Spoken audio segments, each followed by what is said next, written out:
Hello. Hello. Hello. So, Hi. good. Hi. So, I guess we can start. Will GP share with the 5G updates? Hello. Good morning. All. Hey, will be. Good morning. Good afternoon.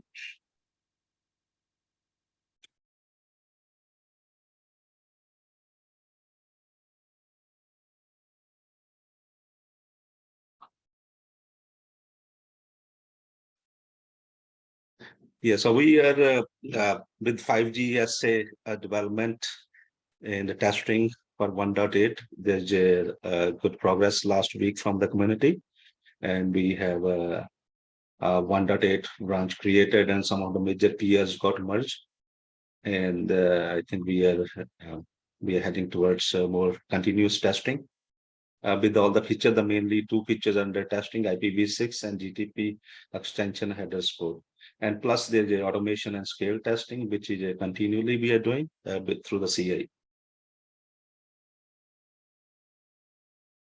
Regression, these are the, as we are testing the regression testing or the CI test cases, we are finding issues, and this is the list of issues which got fixed recently and they got merged.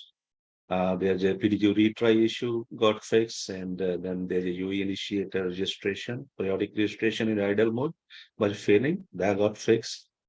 The peers got merged related to GTP test case was failing with the integration issue. QA sport, QFI sport in pipeline D and session D, that was one of the major PR, which was blocked because of those OVS package issues, and that got merged. And then we have service accept for request without uplink data status. It was getting rejected. That issue is fixed now. And there is another issue with the GUTI creation related to registration accept related to CA test case failure. So those are issues which are hardening the 5G SA. This is overall current status, and we still have two peers, mainly one peers to get merged for IPv6. This we will take it forward. Regression and scale testing, as we discussed, is continuous, and the Magma CA test cases are green now. So we'll just watching them continually. Test coverage plan for 5G SA. So we basically there's a plan, continue plan to test the 1.8 branch, and there's a commercial framework award from Rebecca. This is where we have a lot of 5G SA test cases, and they are including the Terra VM similar to 1.7. They have been expanded, and thus continue testing. And also the aspirant testing continues, including the performance, throughput, and all various extended feature test cases are also being tested. And also team is testing the against the real GNB UEs, and that's will be part of the results of 1.8. This is generic 1.8 release updates. So again, why we will have one blocking peers is in discussion for IPv6. And the 5GS we talked, the build is green, 1.1 branch is created. I think that's wrong, so leave it there. Regression functional testing continues, and there is a detailed status into that meeting notes, and looks like a lot of stuff is green now. This is very much I have for today. I don't fully understand the pull request 13020. Is it a must-have for 1.8? So sorry, Max, I can hardly hear you. Oh, sorry. Maybe I can fix that. Is it better now? Can you understand me? I can hear you slightly better now. Yeah. Okay.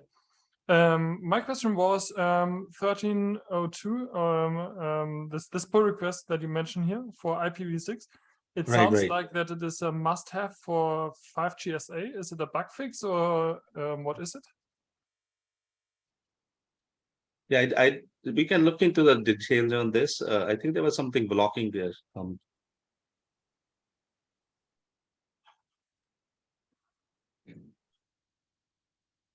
Yeah, it has conflicts. Yeah.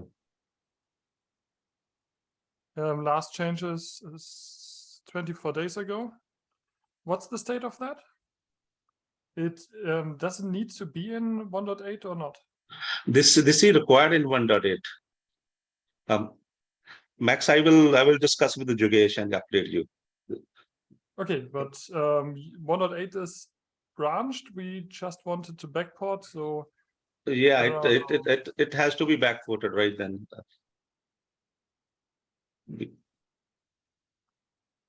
yeah. Okay. We will discuss how to handle that.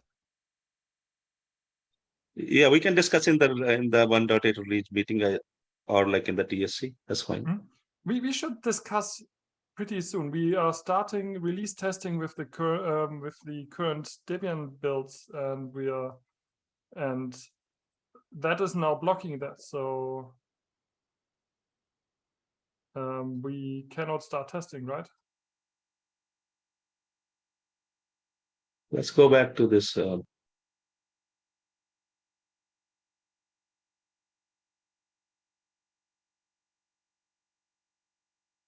Yeah, we have to first rebase the branch. After that, these conflicts will be fixed. Then we can like move on to the merging part. Yeah. But I don't.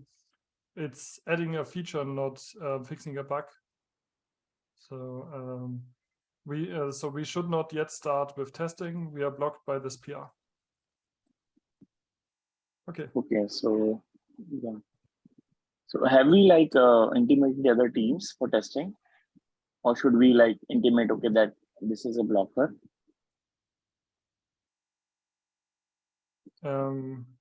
Yeah, we will communicate in release channel. We should mention that to everyone that wants to test that we are not yet ready. Okay. Yeah, right. Okay. Any more questions for Dilji or regarding 5G?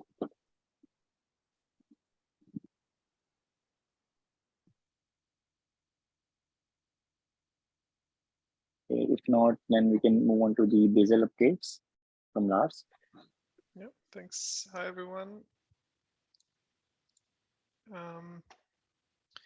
Yeah, I want to talk about the Envoy controller baselification and maybe some quick context. So the Envoy controller, it's a Go service. It's not super large, but it's part of the access gateway, and it's also packaged and relevant for the Magma Debian package.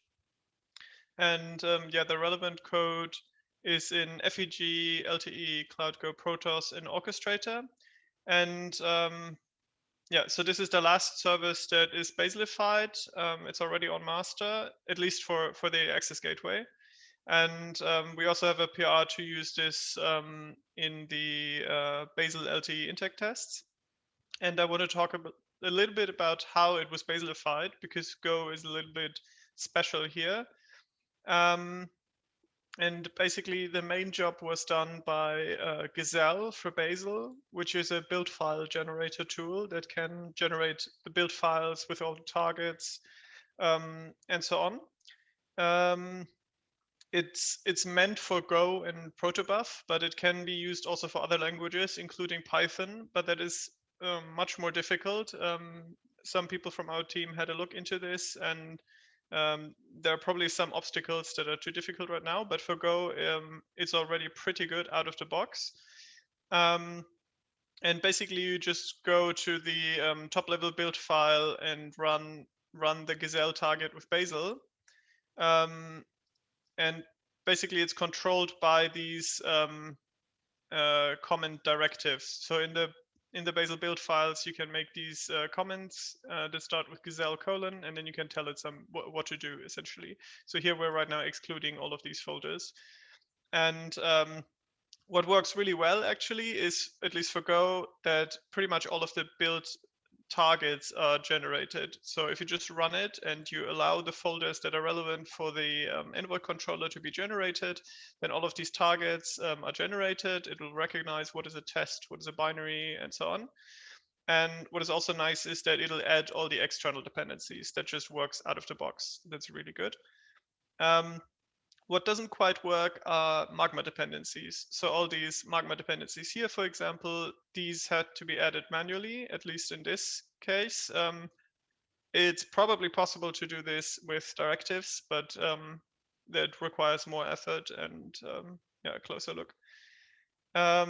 What is also not very nice, this will be apparent a bit later, is that essentially Gazelle takes the takes Go modules and puts them in libraries. So if you have a very large Go module, it'll just end up as one library, and it's not very granular. It's not very good for caching, and it's also not very good for the hermeticity, because then you have dependencies that you maybe don't even need just because it's one big blob. And they can be pretty difficult to split up if it's one real Go module. What is also special about Go are these import paths here. They should be equal to the Go module path.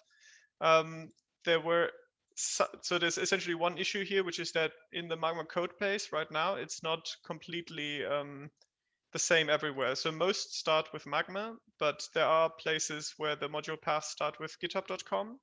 And this is essentially the sort of the recommendation for Go code, to have a global unique path, and generally they would start with github.com. You can fix this generally by adding this Gazelle instruction to prefix everything with github.com magma. And then there's also replace directives, which are also special and somewhat peculiar for Go maybe.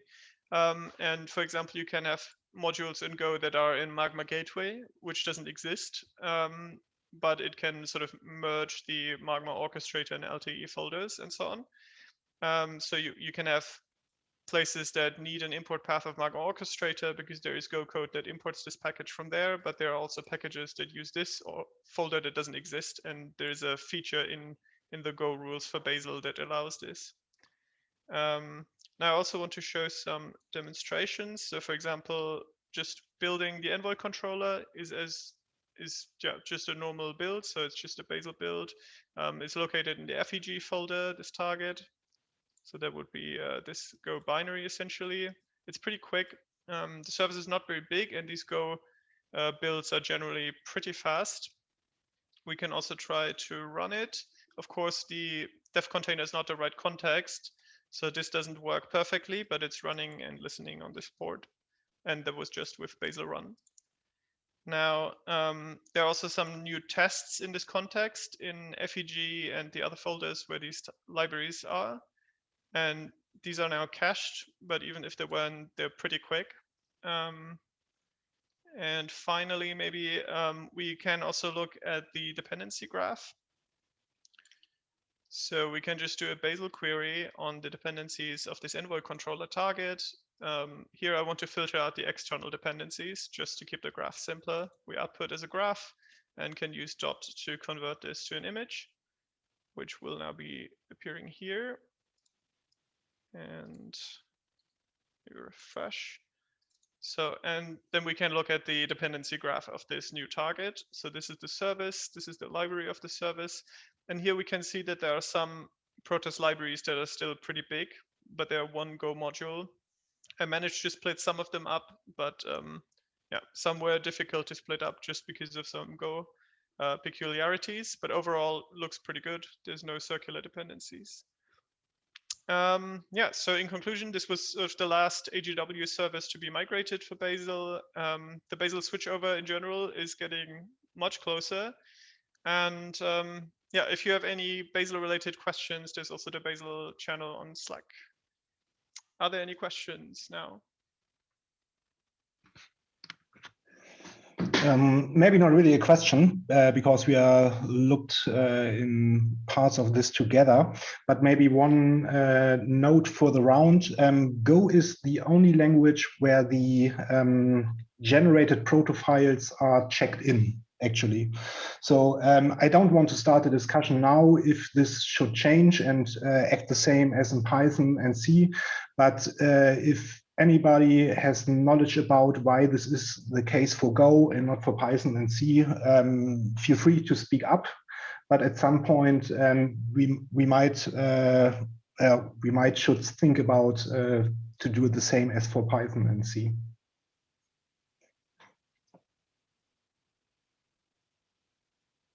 All right. Any other points or comments?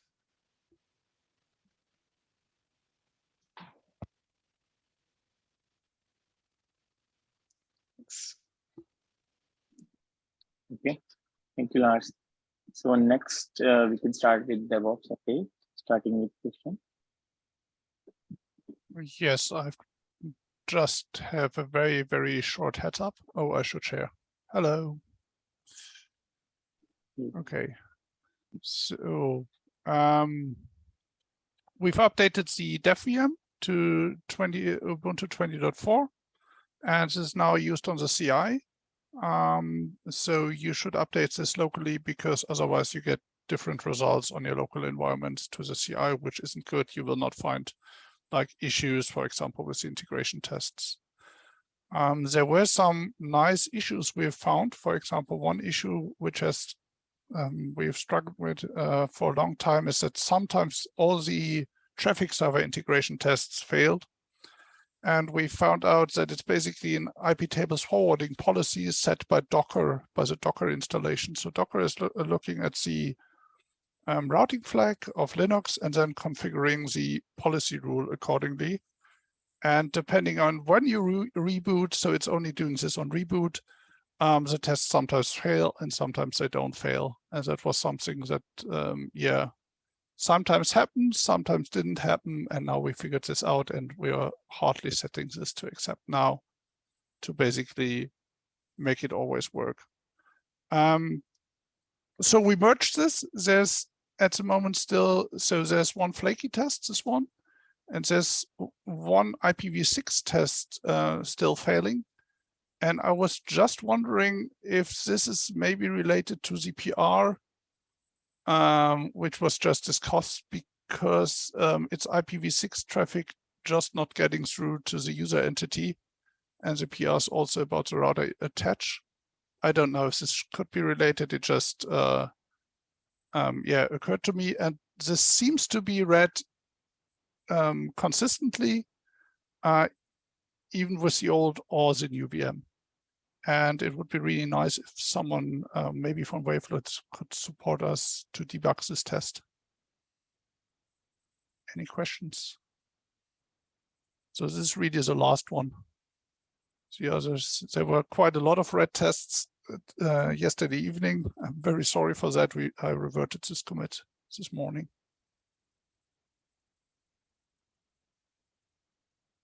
Any comments?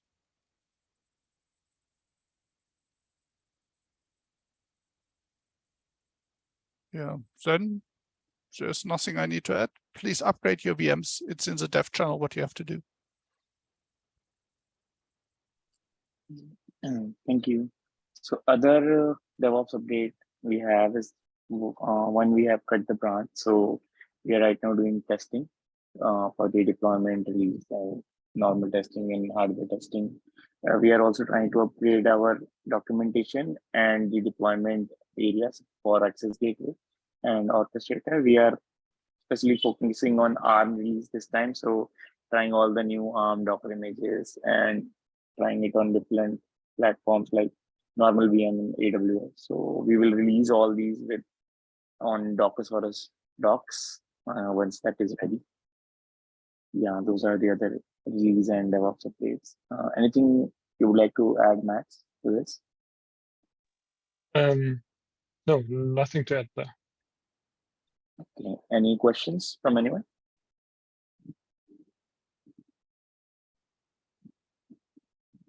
Okay. So we have some time if anyone would like to bring something up, any discussion point, yeah, we can discuss.